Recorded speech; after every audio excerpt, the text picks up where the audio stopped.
Email, in my humble opinion, is still the greatest marketing channel of all time. It's the only way you can truly own your audience today.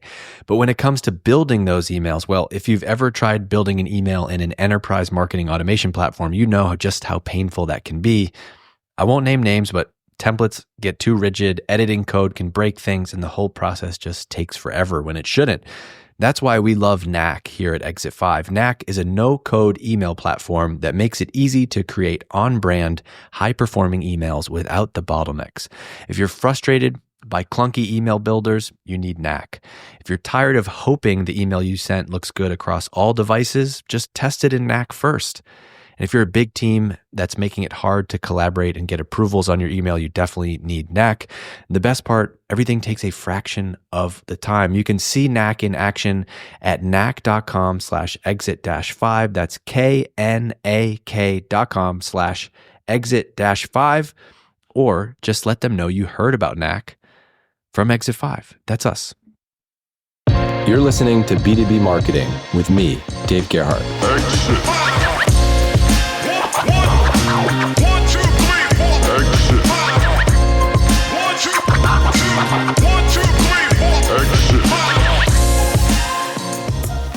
All right, hey everybody, Dave here. It's me, your host. Welcome back to the podcast. Quick cameo because I'm on the injured list right now. So I didn't actually get to host this session live because I've been putting off this hip surgery for about 10 years. I finally got it done because I'm just such a good athlete into my 30s. I had to get a torn labrum fixed in my hip. You can DM me if you want to talk about it. But anyway, wanted to share this with you because it's a really good one and it's super tactical. And I know people want more stuff like that. So this is a recording from a live event that we hosted a couple weeks back focused on email marketing, a topic that I know that is near and dear to the heart of all of you marketers out there. And look, everybody these days, every week, I feel like someone's popping up and declaring like email is dead. It's not working. Nobody reads email anymore. Nobody wants newsletters, whatever. Meanwhile, I know for a fact marketers are still out there driving millions in revenue from email and messaging. And so it's probably not the channels. It's probably that the playbook needs to change. The strategy needs to change. And look, I feel this personally. I say it all the time. For me, in our business and my life in general, email is still the GOAT marketing channel for us. Like if we want to get a response, we send an email. If we want someone to go to an event, what do? We send an email. If we want someone to go to a webinar, what do? We send an email. If you want to close a customer, if you're going back and forth with a customer, where's that happening? It's happening in email. And so this was a session hosted by Jess Lytle. She's our awesome head of marketing here at Exit 5. She's joined by Gabby Kustner from Customer.io, Alyssa Armstrong, and Joe Cunningham. Those are three people who spend their full-time jobs working on email, not just writing on LinkedIn about them. And they break down what's working right now in email, SMS, and in-app messaging. I think you're going to like this episode. If you need to get tighter, sharper, and want a great discussion about what's working with email right now, here it is. Enough from me. I'm going back to physical therapy. Jess, take it away. Welcome, everyone. Welcome to Exit 5 Live. I'm Jess Lytle. I'm the head of marketing here at Exit 5. Actually stepping in for Dave today. So go easy on me. He's out. He's actually recovering from kind of a major hip surgery. So there's going to be no Peloton in his near future for the next couple of weeks. But I promised him that I wouldn't break anything on here. So we'll see how it goes. But if you're new here, we do these free live sessions like twice a month. And before I actually joined Exit 5, I was a guest on one of these webinars myself, and they're pretty cool. I was actually showing an ROI tool that I built on Lovable, but they're really fun. They're just really conversations. They're unscripted. There's real operators on this call who are in the trenches, kind of doing the work every day. So really they're just here to help us get smarter, have a conversation. Maybe you learn something. Maybe you walk away with a moment where you're like, oh, that's great. I want to do that. I want to take that back. So I know selfishly, I'm also excited to learn to improve some of the email strategy and systems here at Exit 5 as well. So welcome. This conversation is all about messaging, email, SMS, in-app messaging, what's actually working this year in 2025 through 2026. Because as we know, email isn't dead, right? People are making this work. Messaging isn't dead. Bad messaging is, and AI is making that a lot more scalable. So the bar for attention in the inbox today is higher than ever, and I think we can all feel that. So thanks for being here. I'm also just going to do a quick read for our sponsors here. So thank you to Customer.io for sponsoring today's session. If you haven't used it or know of them already, they're one of like the OG data-driven messaging platforms. So turning your customer data into personalized messages across email, push, SMS, and in-app. So it's really great because it gives us as marketers that control. So you can really kind of create and change your messages on your own. You don't need to like bug your dev team or engineer to help. Actually, in my last role prior to joining Exit 5, I used Customer IO. I was director of demand gen at a PLG vertical SaaS organization. That is actually a lot of little terms there. But our team used Customer IO heavily. It was actually really great for our 30-day trial onboarding flow. Everything was kind of triggered off of user behavior, which was great and really helpful. So that really kind of behavior-led flow didn't really like make it feel like marketing. It was more like they'll be like being guided through. So the timing, the relevance, and the messaging was kind of the secret sauce there. So really cool. Great for smaller, big teams. So huge thank you to Customer IO for supporting these sessions, and check out their website, customer.io. All right, let's introduce the guests on this call. All right, here's our panel, amazing group today. I'll just have everyone do a quick intro on themselves. Let's just start with Gabby, and then we'll go to Alyssa and Joe. Jess, thanks so much. And the Exit 5 team, thanks so much for having me and all of us here today. My name's Gabby. I'm based in New York City. I have been at Customer IO now for about 6 years, working in lifecycle marketing and growth marketing. So I cover our onboarding and activation series for our users.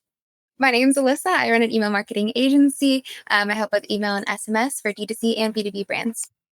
My name is Joe Cunningham. I am an email marketing consultant and copywriter, and I've edited hundreds of emails, newsletter ads for Stack Marketer, which is a digital marketing newsletter, and also worked with SaaS and tech brands with event emails and some cold outbound and some like conjecture stuff too. Nice. And I'm based in North Philly. Awesome. Yeah, we have folks from all over. I'm in Tampa. I think Alyssa, you're in like outside of Seattle. Gabby's in New York. Let us know where else everyone else is.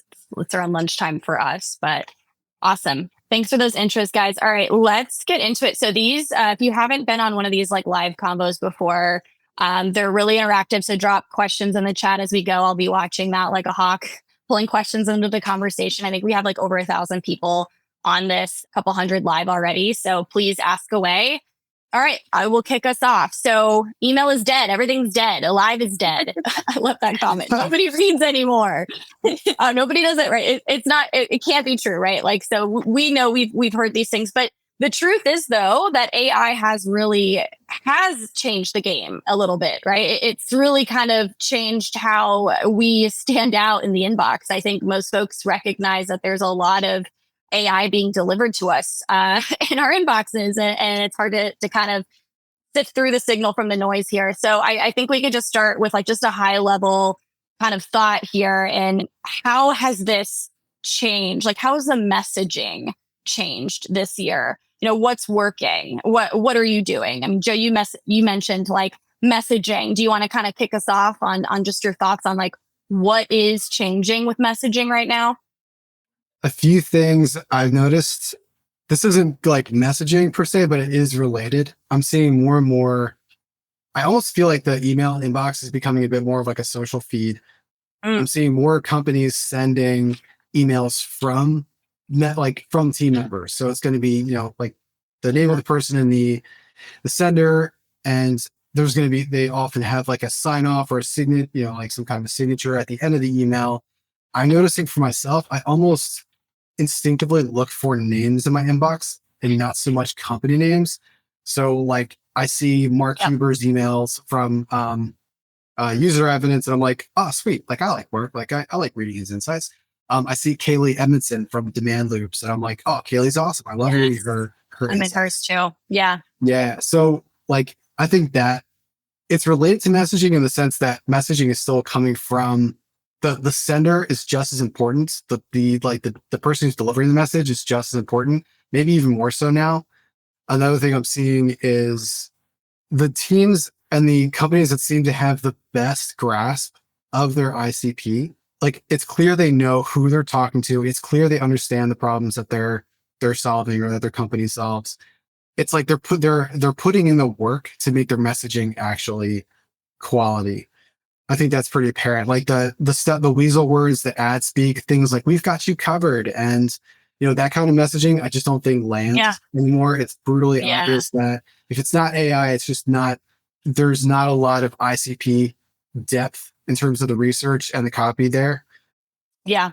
Looking for you're looking for the human. I've noticed that too with having even just a photo and adding that to your CRM systems. We did that with the prompt, but you'll see if you scroll through your inbox, some people will have a photo there and some people will just be nothing or the company logo. And that could be a big teller. And there's a good question here from Rachel, but are they actually being sent by that individual? Do you know, Joe, is it just is it going directly back to the sender? Or is it ghost written sent from the MAP? Do you know if they're sending it or it just looks like it's being sent from someone else? I mean, it looks like it's being sent from someone else, but usually it's automated, it's ghost written or whatever. But a lot of companies I do see some companies that will, if you were to hit reply, the email would actually go to that person's address, which I do think is kind of the next level up. If you're able to do that, if you're willing to do that, or able to set up some kind of routing system, so you kind of filter out the out of office replies and stuff like that. If you want email to be that kind of, to feel like that one-to-one channel and to be that relationship builder, that makes sense to me. So, but I am seeing a mix. Some people still use general inboxes. Some people are using actual team emails. Yeah. We get all of the replies so that the whole Exit 5 team can see them for all of our emails. I know that also helps with deliverability. So that's a good hack, just asking everyone to reply, but then actually have that somewhere where you can see it. There's some really awesome responses sometimes and make it to where someone actually could respond to. What about Alyssa, Gabby? You guys thoughts on just messaging and how that's changing this year? What's working? What are you guys doing there? Yeah, I think just to add to that, really, you tapped into something with saying finding the human in it. The inbox is a personal space. And anytime I'm writing an email, not to get too existential for a second, but really look at it as someone invited you into their inbox. I'm going to treat that with respect. They've invited me into this place to have communication with them. Yeah. I'm going to treat them like an actual person.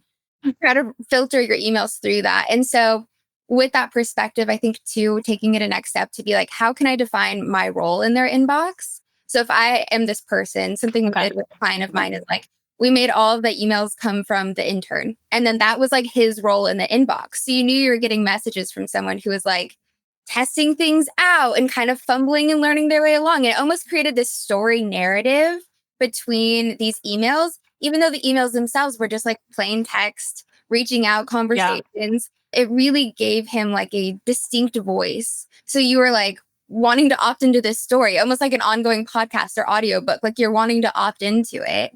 And then with that, really shifting attention, if you have the ability to asking for more replies, getting people to engage with email in the way that it's meant to be engaged with. Yeah, love that. By the way, my Wi-Fi at work is suddenly getting a little spazzy, so if I drop out. Of course. Sorry. But anyway, to add to what Alyssa was saying, and I mean, from what I've seen of your work, Alyssa, you're really good at this human tone of voice. But I think what makes each marketer's contribution unique is that at some point, all the LLMs will sound the same because they have so much similar input. And even if you say, make it casual, make it friendly, it will still sound similar to what everyone else is doing there. So I think what each individual person on this call can contribute is their tone of voice, which only that person can write. And that's and I remember one of my coworkers was at a talk a month ago where someone said their best practice for email is pretend you're writing to your best friend. So I think and each of us would address our best friends in their way. So I think that's something very powerful that can still send out in the inbox, even in the age of LLM generated emails. Yeah. Somebody asked here, Maria, how do you balance what company stakeholders are asking you to include in emails, newsletters? I'm laughing, Alyssa. Product feature updates, announcements with what you think will be actually useful. That's a hard one. To the death. No, I'm just kidding. You block them and ignore them. Yeah, you just say no. Just say no. That day. We don't do that here. Yeah. I mean, I'll say something to Maria, but I think that it's a fine line depending on the state of, not politics, but the state of what's going on at the company at the moment. No, you have to kind of, you need to know how to nurture your relationships with other orgs, but also be hey, if we include the 9 new product releases this month, literally no one will read about any of them, So I think you need to step in as the expert and be hey, I know that we should include more than 3 product releases because no science says that no one will read longer than 10 seconds of this email, So I think you need to be staffed by like relationship management, but also like be the expert that you are in your space. And I think to kind of add to that, Gabby, like part of this, like I had this with a client recently where they had they had a conference coming up, and their CMO wanted to send out emails that were basically saying, "Hey, our team is going to be there. Like, you should come too." And they were like, "Okay, so how do we write this so that it's actually going to be meaningful?" I think that's kind of the challenge for we marketers. Is that part of it? There's always going to be an element of that, and sometimes there's going to be there's going to be a part of you that's like, maybe we shouldn't really send this guy an email, but you kind of have to. But I think there's a unique challenge there in that's kind of the story finding part of marketing. Is there is a story there. There is probably a way you can connect that product update to that, to that recipient, but guiding your team to think in terms of the segments you're sending to. So we're not just going to be blasting this to everyone. Relevance is everything in the inbox now. So sending it to the right people, and like we can send this product update, but we're going to send it to the right people, and we're going to tell the story about this product in the right way. So it actually shows them, hey, here's how this makes your workflow better. Here's how this helps you get from A to B. Yeah. I think that it sounds so simple, but sometimes like we forget as marketers, there's just like humans like you and I opening emails on the other side, reading them. So like, why would they want to read that if it's just a feature update that doesn't offer like a helpful use case or like a value point to them? Like, is that really helpful? Or is it just us pushing the message we want to push and hoping that it triggers something from them to do, right? So sometimes it's just like going back to the basics and thinking about who's on the other end receiving that. But I think relevance over volume is critical right now, especially today with AI. But yeah, death to blasting, as they say in the chats. that is the thing that does need to be dead. Even us internally at Exit5, we're working constantly to try to improve the way that we're communicating with everyone. And I think that there's always some place that you could grow and improve in these things. So speaking of AI, let's move on to that layer of this. Because I think it is really interesting to hear how different marketers are using AI, whether it's for like personalization, like what part of the journey is it being used on? Is it like the personalization aspect of it, the testing aspect of it, or the send strategy that's, AI is involved in that mix? Gabby, you look like you were nodding like you had something good. I was like, Alyssa, go. Okay, I'll try and speak quickly. So the thought I had was, Joe, I saw that in some of your portfolio work, you've implemented like Singulate.ai's like a presumed AI feature to kind of pull in business name, probably use case to like do some personalization and opening copy.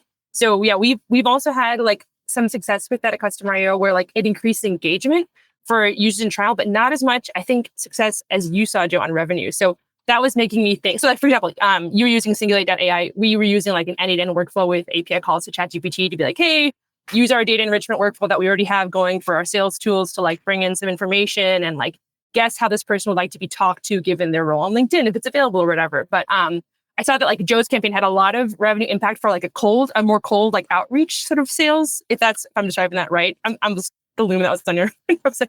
Whereas ours, where they were already users and had already opted into the free trial, it drove high engagement, but not so much free to paid conversion.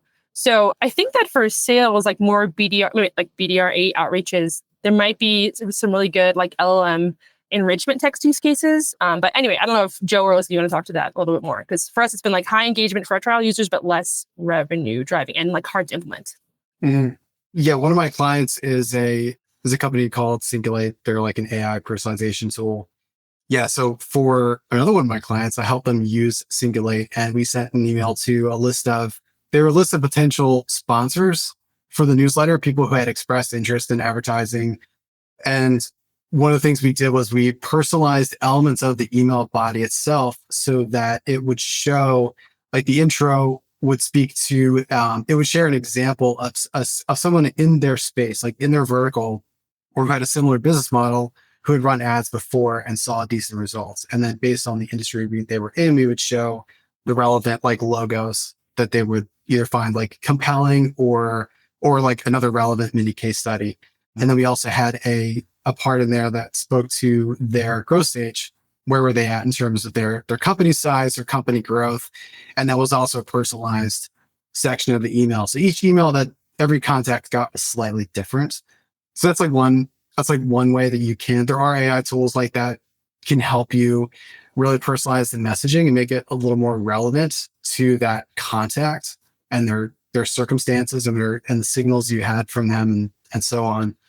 That's part of it. I do think, like, speaking generally to AI email workflows, it's never going to be perfect, right? Because kind of like Jess was saying, like a lot of these LLMs, or maybe it was Alyssa, I can't remember who said this, but a lot of the LLMs, like at some point, if you're using them, that kind of weak generic phrasings and those weird structures, like that's going to slip in. But I do think it's helpful to almost think of your content as data. So if you're building a content workflow for your emails, to make sure the content you're training your LLMs on is as high quality as possible. It's like very strong human voice, really strong stories, case studies, data, like whatever you're able to train your own workflow on, it's going to help you get better outputs. And then training your models for like your email specifically, if you're doing a newsletter, for example, like one of my clients put together a series of workflows where they had each section of the newsletter produced like section by section. So it's not like a total newsletter all at once. Each section has its own like strategy, its own purpose. And so you're like developing a mini workflow for that section alone, and you get much better outputs that way. And then the last stage is you do have that human editor, the human in the loop, who like reviews the whole thing for not just accuracy, but also for tone, for structure, for strategy, making sure the email, the newsletter, whatever it is that's going out, is it optimized to perform as much as possible based on that particular campaign, that particular audience, so on.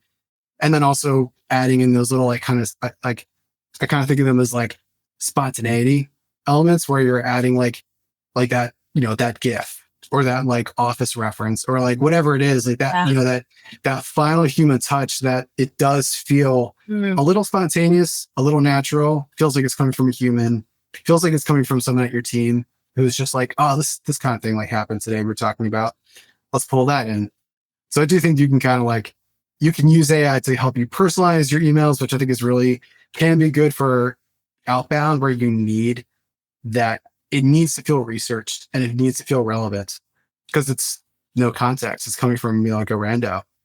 But then there's like the LLM, like the randos. But then there's the LLM like workflow side for your own team, where you want to make your content more efficient for your emails, but you still need that kind of balance of like authenticity and quality. And What about optimizing for subject lines too? Trying to get like those open rates up, anything kind of beyond just generally personalizing. Like this is something I'm really working on right now for our newsletter, my first newsletter ever that I'm writing. And that's, it seems so simple, but it's like the subject line and the preview text, I feel like are so important. And it's hard to get that down. Yeah, I think we can lean a lot into too, like again, going back to like who you are in the inbox, because I've noticed, like, take a step back for a second. If you notice your own scrolling patterns, like when you go to open an email, stop and think like, what made me open this email? I just started doing that. I'm like, why did I not read this? It's one of three things, right? It's the subject line. You're either like, that's golden, that's totally me. It's the sender. So you're like, I'm going to open this no matter what. Or it's the time of day and you're like, I'm kind of just opening emails right now anyways. And if you're having struggles opening emails, you can kind of lean into those three strategies too. Like know that you have more available to you than just subject lines. But also I think it's a really good practice to lean into, like, when you're opening emails, what's making you open it? What subject lines are really capturing your attention? Start taking note of that and then see how you can implement it. But then taking that a step further and understanding who you are in the inbox. Sometimes I've noticed really short subject lines that like don't make any sense. There's certain people I'm totally going to open that for. And there's certain people where I'm like, this feels off brand. I don't like that. This feels gimmicky. And so kind of, again, like developing your inbox persona, knowing what people are expecting from you, and then really leaning into that character. Yeah. Yeah, all good points. Actually, I'd love to go like super tactical for a second too on this. Is there anything that like you could think of top of your head recently that was a campaign like this, or like an email like this, or like a subject line or something that like worked way better than you thought? Like, why? Like, I could start with one. There was an email, a newsletter that went out for Exit 5, and I call it like our viral email, because we'll get replies all of the time, but this one had like, it was crazy. It was like 20 replies within like the first like 10 minutes it went out. And then they still came in over weeks. And it was like, it was really punching on like the human connection part of it, like the empathy part. It was the story in it, I think, that really resonated with folks, and like their day-to-day. It actually had nothing to do with marketing also, which is interesting. This is the marketing newsletter from Exit 5, but it was about like, how are you managing your mornings? How are you not burning out? Here are some like things that I'm doing that aren't like the things you've heard of 1,000 times. And then folks were replying like, wow, this really hit, or like, this is how I'm actually doing it, or I'm going to try this thing. It was kind of just, but it was like, it was just, it was cool to see that too, that resonate. So it's sometimes maybe not even the things that you think that will resonate, but that human kind of empathy story part. Anyone else? I'll jump on that example, Jess. Oh, and say, for many people here subscribe to Lenny's podcast newsletter. And I personally have like I subscribe because I'm like, I need to know what he's talking about, but I do not open those emails. I'm like, I can't read another AI Foundation story. But he sent an email this morning, which maybe the people have seen, about like his Christmas tech recommendations. Black Friday's coming up. I was like, wait, I got to see what he's talking about, because I don't want to hear another AI unicorn story, but I do want to know what Christmas gifts he's recommending. Interesting. Like, he said, like, taking a beat and like doing something different or more human, or that's like the interest of your audience.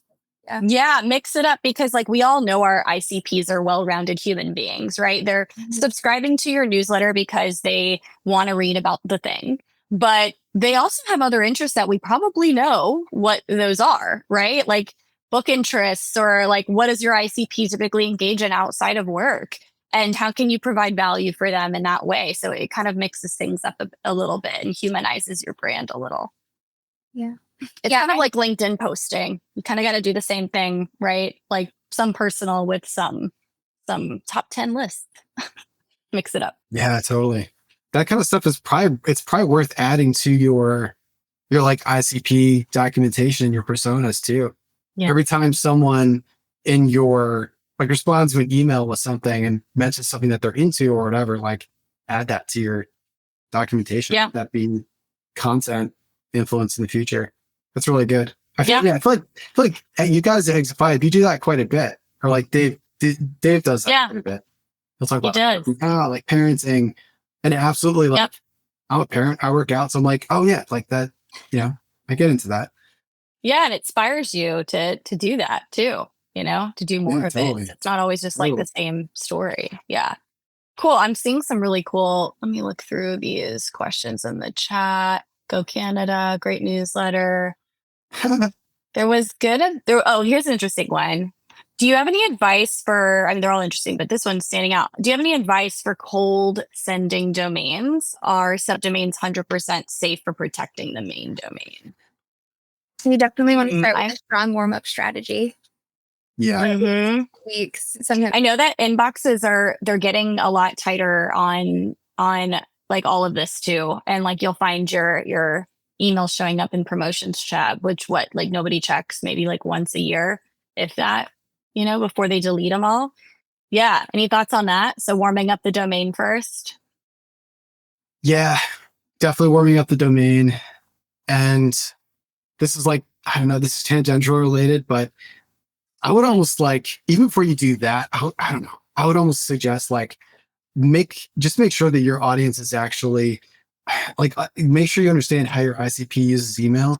Maybe it makes more sense to do cold outreach somewhere else, like LinkedIn.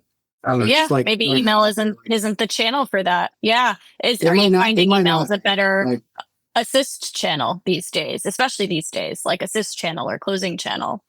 Oh, that's a good question. I think it really depends. It does seem to depend on the client and their industry, and like what their offer is. Like the offer is such an important part of every email you send. Like, what are you like asking for a meeting isn't really an offer. So like, I think there are a lot of elements that go into that. But I am seeing like there's an email marketer, Tyler Cook. I think he's on this call actually. Shout out to you, Tyler. he does a really nice job of like blending email and LinkedIn. So he's like inviting subscribers to join him and connect with his team on LinkedIn as well. Okay. Eddie Schlater, who's a fantastic copywriter, he does the same thing.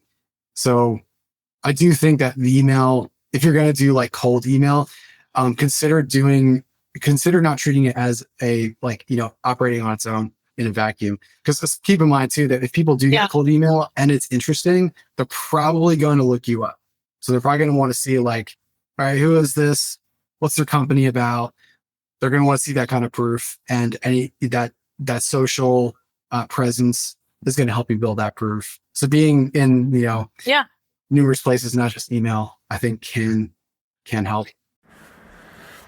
All right, it's that time of year. Everybody's scrambling to wrap it up, justify budgets, get those plans in last minute, and quietly hope that the numbers are going to hold going into 2026. But here's the uncomfortable truth. Most marketing teams still don't actually know what's driving real results and what's just taking credit. There's a difference. And you can't make smart calls for next year if you're just guessing about what's working, what's not, and where to put your next dollar. Paramark has built something to fix that. It's their free incrementality calculator, and it takes 2 minutes, and it's going to give you a simple reality check on one question. If you stopped a campaign, would the results still happen anyway? I can think of a few ideas in my head right now that I would like to run this through. Maybe branded search would be one of them.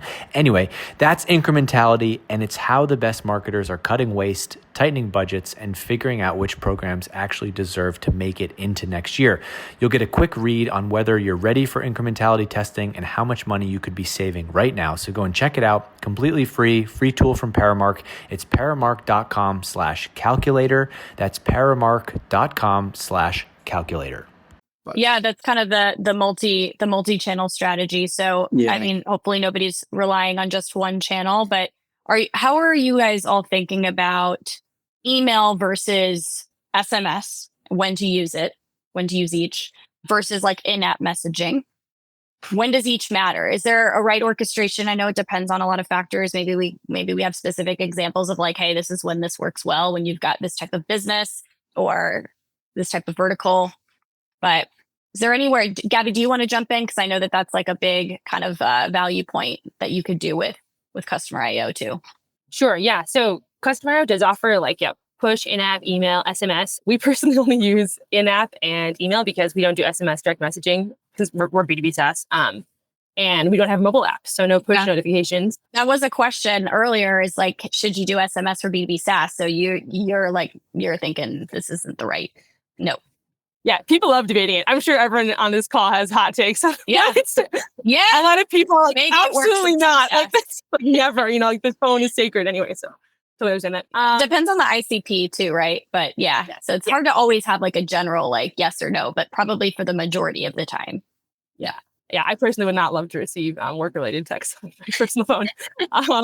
But I'll just say that when I'm working more with trying to activate like users who we see like are in danger of churning or whatever, obviously the move there is not to do in-app. You should do email because they're not logging into your product. So like you need to try and get them back in email. And that's hard. We're still trying to figure out the recipe there of like, people are opening all these emails, but they're not taking the action I want them to take. So why is that? But I think it depends a lot on where they are in the user journey. If they're already active in your product, hits up with in-apps. And if they're new, but if they're not active, obviously email is going to be better. Yep. That's when we used them too. That first 30-day, like free trial that we did. That's when we would do maybe some in-app helpful nudges on, hey, try this, or here's a video to help with this flow. And then some emails connected to that too, to get them from, free trial to activation. So that's good feedback. Joe, you got to get that call? So sorry about that. It was spam too. Totally kidding. It was spam. Spam. Can we have some tips on how to remove our cell phones from, because I get 40 of those a day. Cold call. I've done like so many calls and I still get them. I think I block all calls that aren't saved to my contacts. But anyways, good stuff. Alyssa, do you do any SMS and with any of your, where and when? Yeah, I feel kind of similar to what Gabby shared. I think SMS a really strong utilization if you have like something that's urgent. So for brands that are in D2C, more like if you're having a sale. Sometimes educational can perform, but really what I think you need to think about is like, yeah, people are opening email on their phone for sure. But if there's a time where they're specifically going to be on their phone, we might lean more towards SMS or in-app because those are most likely to be open on the phone. If they're more likely to be on the computer and you want them to scroll and do a lot of clicking, if you want them to do big screen work, then email can sometimes provide more of that space. So think about like what the CTA is, where you're calling to next, and then help work backwards. Like what's going to be the best form to communicate that then? Like what's most likely to get them to engage? If I want them to engage on the app on their phone, then I'm going to try to engage them on their app on their phone. So they're not pulling out an extra step. Yep. True. I wonder, would anybody be mad if Exit 5 sent text to people, maybe as like reminders for live meetup events, or if you're signed up for one already, maybe that would be helpful. If you're like, hey, I want to go to this New York event, and you get a little text like it is tomorrow. Or if like we include, yes, free pizza for sure, like free Aperol spritzes or something. I also think adding things like the address, so people can just click to like their Google Maps opening up. That can be really useful. Okay. Yeah. Something like value that adds value, not like just a spam. Yeah. Okay. Somebody said if it was a Dave bot. Yes. Maybe we'll just have Dave randomly just texting people like as really himself. It's really me. It's really me. Is it? Cool. All right. Yeah. Somebody said, I think transactional related to a time sensitive thing you've opted into. Great use case for text. Yeah. That's a good point. Kind of like Melissa was saying, maybe if like event related, that does make sense. People who are attending an event and like they're getting those exclusive event updates, that makes sense. Yep. I agree. Dave Cameo vids. Maybe you could send some of those unhinged Sora videos to people randomly.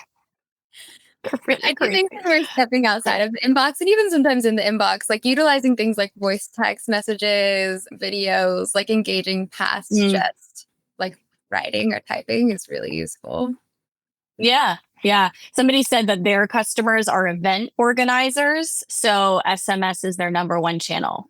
Yeah. But really just for re-engagement. So I think that's where it could actually be really helpful if, like we said, like whether it's maybe a virtual event or a live event. But if somebody's opted in and this is just like reminding them in another method outside of just email, maybe that actually would be helpful for someone as long as you're not emailing them anything else. That's really interesting because we have a lot of events, and I think that could be like a cool, like just way to notify people too if there's like a change in plans, or like if you're finding like people are having difficulty getting to the site, like sending them the Google like the Maps address or something like you said, Alyssa, that could be really helpful. Cool. So that's a good one too. Reminders for SMS and email in tandem really helped tune it, helped people to tune in attendance. So seems that is working for folks. So if we are running a multi-channel strategy and you've got SMS where, it should be, and maybe outbound email isn't like the winning channel and you're using other channels for outbound, but email is assisting throughout. How are folks in the chat? How is everyone measuring the success of email? And I think this is also really challenging because it may not always be a first or last, maybe you could see it was a closer, but it may be also assisted throughout the journey, right? These customer journeys are never linear and they're never the same. So is anyone able to attribute, how are folks attributing impact here?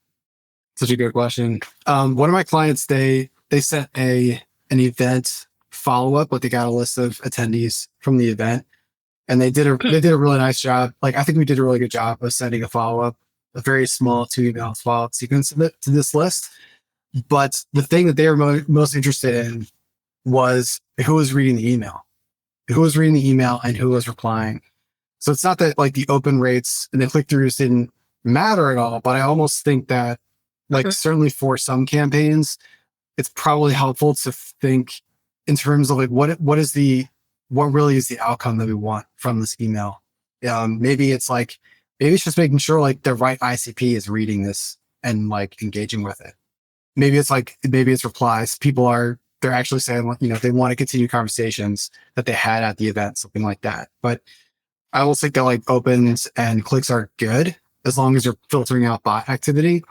And as long as they're like kind of contributing to to the overall like strategy of that campaign. They're like supportive metrics, not like the leading KPIs.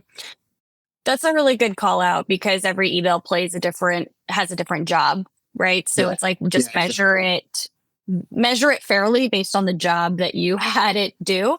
If it's there to be your closer, then measure it based on whether it drove a demo or a sign up. But if it's there to offer value and helpful, for nurture and content, then measure it that way. Yeah, good call out. Yeah. Yeah. Gabulous, any thoughts there on measurement? Yeah, I think Joe kind of hit on something of just saying like, be really attuned to your attribution. It's like the big question, right? Is like, how do we attribute things? Really, really dig into what is the actual it's never perfect goal here. Yeah, don't get caught up in vanity metrics. Figure out like your 1 or 2 top priorities and then work the story backwards that way. But I think looking into some things that people often forget to check into is like, how many contacts has this person had before they convert? Really looking into like a bigger narrative. That's a good one, Melissa. Yeah. I think that one's been super helpful. Even Jess, we've started looking into that too. We wanted to dig into a little bit more some of our unsubscribed stories and narrative. And we started looking into like, what exactly was that like? How many emails exactly were they getting? When exactly were they getting them? And the information we were able to pull from that told us so much more than just looking at kind of like the vanity metrics. Exactly. Yep. Such a good call. Yeah, because you're going to have those like lurkers in the inbox, right? Like they might not be like acting on every email, but if they are reading consistently and engaging consistently, that's still a signal that can be valuable.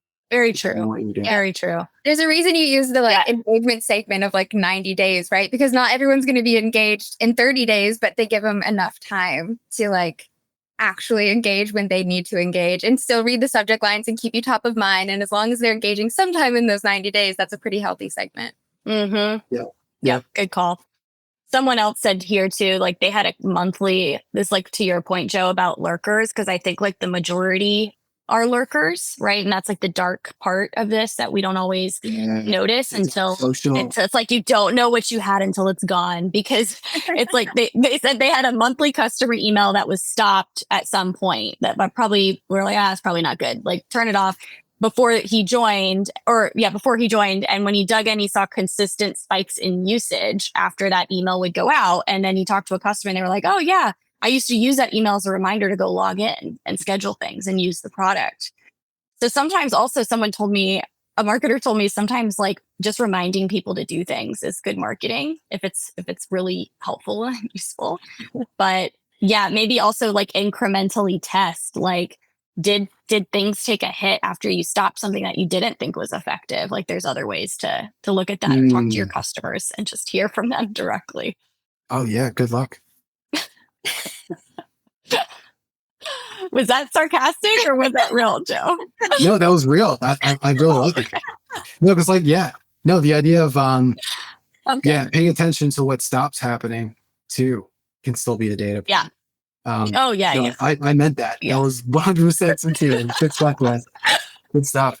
Well, sometimes customers are hard to get in touch with, so good luck with that. But no, I totally get what you're saying. Yeah, I know we're coming up on 1:45 here. I don't know if there's like a 15-minute last Q&A kind of thing, but we'll just keep going until I get pinged from Allison. But so far, I think we're okay. So wow, we covered a lot of really good stuff on this call. I'm just like reading through the messages, using emails to help the customer. Great. Emails more persistent. Yes. People don't delete. True.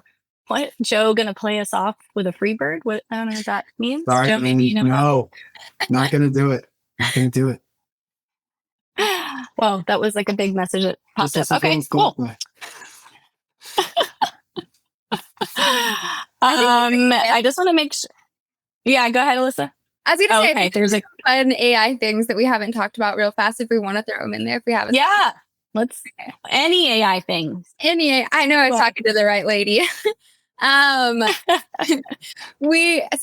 things that I think to keep in consideration. I know we talked about like automating the email itself, but I think AI plays a really strong role both in the reporting and then like getting people onto the email list. That's still, I think it's like strongest use case is helping create really cool lead magnets. Jess is like queen of that. Helping, just as simple as like ManyChat, helping kind of do customer support in that way and get people onto the list. Like, don't forget about all the other ways that AI can help bolster email without being in the email itself. sometimes I'll do it for testing messaging too. Like for cold campaigns in particular, I started creating like a mock-up ICP in Claude, and I will like do research on the ICP, and then also on their like day in a life, and then test messaging on that ICP. And so it's just helpful in terms of getting a sense of, are there potential risks or like things that would just get me dismissed that I might be missing? Check can be really helpful. Yeah, I love that. One tool that I feel like I beat with a dead horse for something like this too is NotebookLM. If you have a lot of that input data already about your ICP, putting that into NotebookLM is awesome to kind of pull insights and content and email and copy from. That could be a good one too if you've got a lot of that, like personal data to send, like to get ideas to send some sort of like a non-marketing type of message, but like something that hits to like their personal interests. You guys can keep talking. I'm just reading through the chats. How do you promote your newsletter, homepage, slide out, blog page pop-up, subtle footer form? What's best and non-intrusive? Can I ask you a quick question to Alyssa and Joe and maybe anyone else on the call? So one of my coworkers was at this, they were at like MarTech World Forum in San Francisco a month ago or 2 months ago. And they mentioned this like presentation on marketing they thought was great, on email marketing, that was like, now with AI, email marketing is moving from this moment where like it used to be this kind of like timeline where it was like, user creates account, like check for product behavior, send triggered email, check for product behavior, send triggered email. Where now, like ideally we'll move to this world where like you create an LLM or whatever, you create a model where like you fed it like all the key moments for your product or for whatever it is that you need, like your client needs you to take, your client wants you to be taking. And like that model can like just spit out in a timely manner, like the action they need in a complex thing where it's like, there's like 10 product actions or 10 actions you want them to take and they've done 1, 7, and 9, like what the next best thing is. But like, apart from like, I know we still need to sit on with like our data team and our marketing ops team to be like, how the heck could we build something like this? But I'm like, I have a hard time conceiving like how does one build something like this? Like, do y'all have any ideas? I don't know about building it in-house, but I do know that there are quite a few, like basically extensions that would be added onto your inbox provider. I've tested out a few of them, mainly in the D2T space. I don't know of any that are really working proficiently for B2B yet, just because it's a different kind of messaging usually. But it is really cool to see where it's going. And I do think that will become a little bit more readily available. I'm going to think on that. And I'll maybe post on LinkedIn too if I think of anything helpful. But I'll get back to you on how you could start building that out in B2B, because I know that it's happening in the D2D space. Yeah, I'll give it some thought too, Gabby. It's a really good question. Yeah, but I don't have a good answer for you right now. Sorry. Wait for your LinkedIn post. Yeah. It feels like one of those things we're on the cusp of, and it's like you can feel so excited. It's how I imagine people felt about like saying we were going to space, right? It's like I can see that it's going to happen, but are we there yet? I don't know. Yeah, because there's like so much. The big thing that keeps coming up for a lot of the clients I've been talking to more recently is data.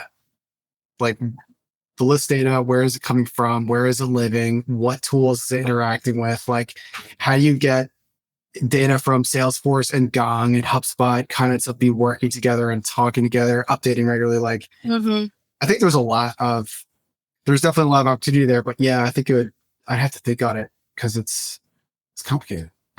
And adding to that point too, I think the problem that people are running into is it running away with data it's not supposed to have and freaking out subscribers. Yes. Like, undisclosed information about themselves is now being repeated back to them. And it's like, whoa. That's a big one. Yeah, I think that's one of the quirks kind of being wrestled with right now. For sure. I have some good questions in the Q&A, I think kind of related, but what's the best practice for number of in-app guides during the first 30, 60 days and et cetera, and new benefits with features? Like best practice for like the number, I guess, of like in-app things that happen in the first 30 to 60 days as someone gets into a product. We've definitely been burned on this. Like we had something happen where right now our onboarding team on the product side has like a lot of like in-product in-apps. They're not even in-apps that we're sending natively with our platform. They're like the engineering team built them. So I think you need to be really like, Sam, I'm not sure what the UI you're building off of is like, but whether it's a website or whatever, like you should trying, you want to be aware of like what already are the like things that are calling for attention on the screen when you're putting it in apps, and Very true.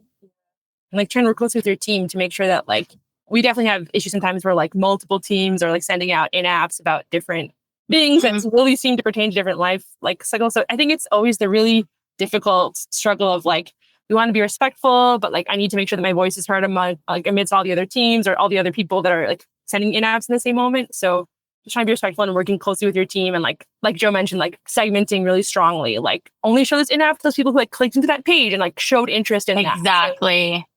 It's like driven mainly by behavior triggers first and foremost. So then you feel like confident that this is a need. And then, I know when I worked in like a PLG org, that we were very careful about the messages we sent in app, and very intentional to not like flood it too much, because then they could start to get ignored. So it was like maybe major feature updates if they weren't behaviorally triggered. But like, I think if they're just really helpful, like the person hasn't done the next thing from that step, in a certain amount of days, can you send them like a guide or some direction on where to go? Because, being on the user side of it, it's definitely helpful to have those come up sometimes when you're like trying to navigate through and learn. But like, sounds like there's like no perfect answer, but I think it's good to just be intentional. Yeah, and almost like just from a kind of maybe more of a messaging side, like, but also the kind of their own user journey side. What are those micro yeses or those micro wins that get them closer to that job to be done? And how do you help them hit those mini like milestones, those mini like micro achievements? Mm-hmm. I think actually like a lot of, trying to think of a specific example. I think Zapier is pretty good at this. When you first sign up for like, Zapier, they are pretty good about helping you just send your first Zap and then send your like plug in your first, integration. And those little steps get you, one of the things, like the more I use tech, the more I realize like it is hard to get people to use tech. Like it does take a lot of encouraging and education. Like it's so easy to assume that your users, they almost know more about the platform than they do, which depending on how they heard about it, whether it's from a team member or like someone else bought the platform and then they joined later and they're like, oh, we've got to learn this new tool now. Like there's a lot. It's so true. There's a lot that goes into that user's context and what those, how you get it to plug into their workflow, how you show it plugs into their workflow, obviously, and as easily as possible. And then how do you help them start like using it daily? Yeah. Like, I don't know. This is just stuff I've been thinking about a lot. Not like I have a really good answer for it, but yeah. Like, well, what does that journey look like? Like how can you and your like product team kind of map that out? How can you help people get closer to actually using it, seeing wins with it? Like if they only knew what it could do. Yeah, I think the use cases too are really helpful because so it's like if you only knew what you could do, you're using this at like this layer, but it's hard to know what you don't know. So I think that's where the use cases are so critical to share, to see that this is exactly how it can be done versus just a feature explainer of like, here's this feature we have. It's like, here's how 7 different customers are using this feature. That starts to give them ideas for how they could use it themselves. I think that's the big key for that. So good. This is a good one too. But they want us to riff on what LLMs we're using for what connected to email and SMS and an app. I guess just like the entire flow. I have a few in my mind, but I feel like Gabby, you mentioned some good ones too, like N8N. And is it Nathan or is it NAN? We don't have to discuss this here, but I don't know. I said I said Nathan. I felt like it was, How are you are you using Claude, Sonnet? Are you using ChatGPT? Like, what are you using for what? I can start. I sometimes use Claude for the customer MCP server because ChatGPT is like really lagging with MCP servers. But ChatGPT, like one of my teammates has developed a really good like ChatGPT voice brand guide for us that like is really easy to use, and also like it's so much. I think it's so much where you start building and then you're like, oh no, I put all the knowledge in like Claude or here, so I better keep using that. So I like so true. I'm like trying to train a ChatGPT thing to like help me with analyzing my like the revenue metrics, track like email engagement. So I feel like I've invested a lot there, but I think so many of them are very similar to each other right now. So Yeah. Yeah. And then you get comfortable in one. I got to add one to the list. If there's, just go check out NotebookLM. It's like ChatGPT and Google Drive had a baby. So it works just like ChatGPT, but only from your sources. I don't know if that was the best analogy, but only from your sources. And you can upload like 300 sources into it, and it's like, and then you chat it. So it just doesn't hallucinate. It removes like that piece of it, which can be kind of frustrating sometimes. You like don't have 100% trust, but it can create like mind maps of it with like the click of a button. Podcasts, like I think a lot of product marketers use it. A lot of marketers use it for a bunch of different use cases, but that would be a top one on my list. That's good to know, because I've been using Claude mostly more recently. Like Claude projects. Yeah, Claude projects. And it still hallucinates quite a bit. Like even when I tell it explicitly, like, hey, refer to this document, it'll make stuff up. I'm like, where'd you get it? It's like, oh, I'm sorry, I totally made that up. Like, so yeah, I'll have to try it out a little bit more. Yes. Yep. So you've noticed it doesn't hallucinate as much. At all, because it's literally, it's not doing any data scraping. It's just, so if you have a lot of sources, like input sources, like I even know like sales reps that are using it to build RFPs, because like they have all of like their decks and their videos, all of like their customer, like you could put you could make a database from it essentially. So it's like, there's so many ways that you can use it, but it's only pulling from the source you give it. So if you don't give it the source, it won't have that information from you. But over time, what's really nice too is it syncs with Google. So if you're like adding stuff to a document about your ICP, you just sync it and it's in your notebook. I'm telling you, this one, it's been like a game changer. Yeah. Oh, that's good. Yep, that's a good one. I know we're at 3 minutes left, so let me see this Q&A. Can I quickly throw something in on the? Yeah. Got it. I was going to say, go ahead. One more quick thing on riffing on LLM. So I use Claude projects, and one of the things I love doing is I have an email messaging brief, which goes pretty deep into important parts of building your messaging for your emails, like the audience, but also things like unique mechanism. What's the unique mechanism of your particular product, your particular webinar? Like getting into the differentiators and the value props of that, what you're offering, stuff like that. So I have a brief. I give Claude a bunch of context and data around that particular audience, that client, whatever. And then I basically have Claude fill out the brief for me, and it helps me structure some really good email promo campaigns for like webinars, stuff like that. Love that. All right. Well, that's a great call out. I wrote that down, Joe, to fill out the brief. Folks, please rate today's session as highly as possible. I'm kidding. Would be great to see everyone's feedback here. We really take it seriously, and just please vote. The other question was, can you recommend resources for finding a freelance fractional marketer who has strong familiarity with customer IO segments and campaigns, or like somewhere to find them, or just go straight to the source? I think I replied to Joshua, but you. You did? Oh, yeah, that was you. I know some freelancers I can be in touch with who like worked a customer in the past or whatever. Perfect. Yeah. Perfect. Email Jack. Okay, great. Awesome. 10 seconds left. So we're really going down to the wire on this one. Protecting your reputation with engagement, blah, that might be too long to answer. All right. Any last thoughts, folks? I think that was, I was like, oh, that was so good. Can you say more about ideas for how to balance protecting your reputation for HubSpot or whatever your domain is, prioritizing engaged contacts while continuing to send to lurkers? Yeah, I feel like Alyssa and Gabby could have some really good thoughts on this. I'll just say quickly, I think having a plan it's good. I think it's good to re-engage people or try to re-engage people. So keep monitoring those like 30-day, 60-day plus engagement cohorts and inviting them to sign up for your newsletter. Like, don't just opt them in. Invite them to sign up for the newsletter, or like whatever it is you want them, that thing you want them to do that. Send those emails. If you're sending promotions, people click on something, but they don't actually go through with it, send retargeting emails. Like one of my clients did that and saw a lot of success from those like retargeting emails.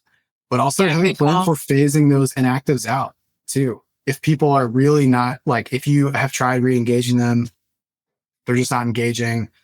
I think it's called like a sunset policy or something, but have that policy in place. Have a plan for phasing those sunset flow. Sunset flow. Because it doesn't make sense to keep emailing people who are not engaging. Probably do, a few like re-nurture touches, but like phase them out otherwise, because that will just drag on your deliverability and stuff. Yeah, for sure. All great points, guys. This was super helpful. I learned a ton. Thank you. I know we're over time, but I just wanted to get us to as many questions as I could. But thank you to the guests, Alyssa, Joe, Gabby. Thank you, Customer.io, our sponsors, the awesome people engaging in the chat. This was really fun. So thanks everyone. The recording will be sent afterwards, and we'll see you on the next one. So fun. Thanks. Sounds good. Thank you so much. Thanks, Jess. Thanks, guys. Gabby. Have a good night. You too. Bye. Hey, thanks for listening to this podcast. If you like this episode, you know what? I'm not even going to ask you to subscribe and leave a review because I don't really care about that. I have something better for you. So we've built the #1 private community for B2B marketers at Exit 5, and you can go and check that out. Instead of leaving a rating or review, go check it out right now on our website, exit5.com. Our mission at Exit 5 is to help you grow your career in B2B marketing, and there's no better place to do that than with us at Exit 5. There's nearly 5,000 members now in our community. People are in there posting every day, asking questions about things like marketing planning, ideas, inspiration, asking questions and getting feedback from your peers, building your own network of marketers who are doing the same thing you are so you can have a peer group. Or maybe just venting about your boss when you need to get in there and get something off your chest. It's 100% free to join for 7 days, so you can go and check it out risk-free. And then there's a small annual fee to pay if you want to become a member for the year. Go check it out, learn more, exit5.com, and I will see you over there in the community.